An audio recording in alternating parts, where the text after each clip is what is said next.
Their main objection was that the structure has straight edges rather than rounded, which would normally characterize rocks scoured by glaciers. One alternative was that the mysterious structure was man-made, but the problem was, how could that be established?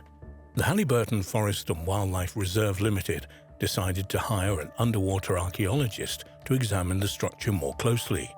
Apparently, after a brief examination of the structure, this unnamed archaeologist concluded that it was undoubtedly the result of human activity rather than an accident of nature.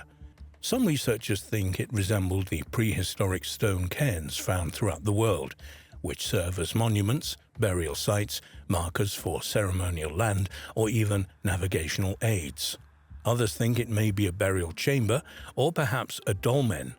Dolmens are a type of single-chamber megalithic tomb, mostly dating from the early Neolithic 4000 to 3000 BC, found in a variety of places throughout the world, but mostly in northwest Europe, particularly in the region of Brittany, France, Britain and Ireland.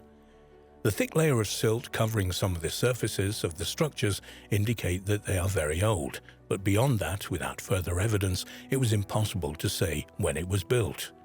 However, when geologists were consulted on the matter, they apparently pointed to a drought which may have hit eastern North America between 9000 and 7000 BC. At this time, conditions were so dry that water levels in the Great Lakes were as much as 165 feet lower, and inland lakes like McDonald Lake may well have been at least 40 feet lower than their current levels.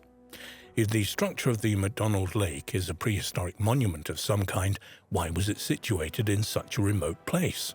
One theory is that the sparse local population at the time may have been attracted to the spot by lake trout, often described as glacial relict, as they are a holdover from the Ice Age and live mainly in deep, cold water habitats. One geologist suggested that in prehistoric times, McDonald Lake was not a lake at all, but part of an ancient river system, which made an ideal habitat for the trout. But no prehistoric monuments of the cairn or dolmen type exist in the USA, Canada, or anywhere else in the world dated to anywhere near 9000 to 7000 BC. Does that make this structure the oldest in the world, or should the glacial erratic theory be examined further? However attractive these explanations for the Lake McDonald structure being a prehistoric monument are, without further evidence obtained in an independent study or excavation unconnected with the Halliburton Forest and Wildlife Reserve Limited, such as contemporary artifacts or signs of man-made tooling marks on the stones, we cannot say this for sure. In his 2008 book, Canada's Stonehenge: Astounding Archaeological Discoveries in Canada, England and Wales, author Gordon R. Freeman puts forward the theory that the ancient structure is a prehistoric calendar. A summary of the book on Freeman's website states, "The discovery of a 5,000-year-old sun temple and an ancient time machine, Stone Age calendar, in Canada led scientist Gordon Freeman to groundbreaking discoveries in Stonehenge. During fieldwork and research from 1986 to 2006, Freeman found striking similarities between the surface geometry of the two sites. These similarities push back the boundaries of written history and have far-reaching implications for North American and European history." Freeman describes what he discovered at the ancient site of Canada's Stonehenge, located in Vulcan County, Alberta, in his book.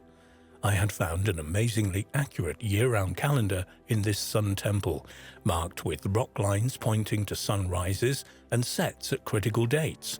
I later learned of arguments going on, mainly negative, about whether Stonehenge contained marked observation lines to the summer solstice sunrise and the winter solstice sunset.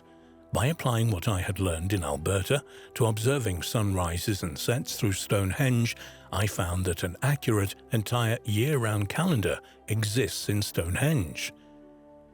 The term Canada's Stonehenge refers to the monument known by archaeologists and historians as Majorville Medicine Wheel. There are between 70 and 150 Native American stone structures known as medicine wheels spread over the northern United States and southern Canada.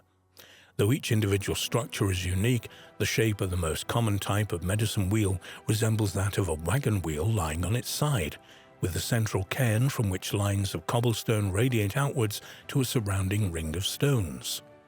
The diameter of medicine wheels, as well as the number and length of their spokes, varies. The largest so far discovered has a diameter of around 80 feet. Occasionally, there will be a break in the outer stone circle to allow a stone pathway or entrance into the center of the structure, and sometimes one of the spokes can be considerably longer than the others, perhaps signifying the importance of the direction in which it's pointing. The dates of these medicine wheels also vary considerably, but it is acknowledged that the oldest so far investigated is the Majorville medicine wheel, which was started around 5,500 years ago. There is no doubt that the wheel may have served some astronomical function, but it is more probable that this would have been part of a wider ritual use, perhaps involving hunting magic or buffalo fertility. This is not to say that Native Americans were not sophisticated enough to build observatories, far from it, but in one sense, to state that the Majorville medicine wheel was built only to make complex astronomical calculations is to apply modern Western ideas from a 21st century technology-dominated era back into the past. This explanation reflects our own concerns with timekeeping, calendars, computers, and space, not necessarily those of the Native Americans who built and used Canada's Stonehenge.